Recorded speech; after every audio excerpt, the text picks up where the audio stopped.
Hello! మీకో విషయం చెప్తాను చూడండి. ప్రపంచంలో దెయ్యాలు ఉన్నాయంటారా? చెప్పండి. మనం ఎప్పుడు చూడలేదనుకుంటారా? కానీ దెయ్యాలున్నాయి. ఎలా అంటే దేవుడున్నాడని నమ్మినోళ్ళు ప్రతి వారిని కూడా దెయ్యాలున్నవని నమ్మాలి. అసలు దెయ్యాలని ఎవరనుకున్నారు?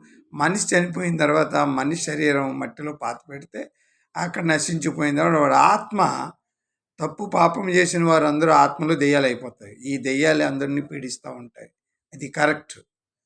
ఉన్నావా లేవా అనేది బైబిల్లో యేసుప్రభు వారు క్లియర్గా చెప్పారు. మార్క్స్ వార్త 1:25-24లో మీకు చదివి వినిపిస్తాను.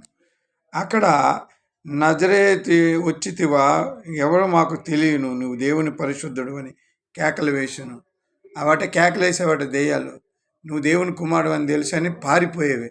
ఈరోజు ఆ దెయ్యాలు పారిపోవాలంటే ఒకే ఒక నామం ఉచ్చారణ చేస్తే పారిపోతావి, యేసుక్రీస్తు నామం. మరి దేర్ ఈజ్ నో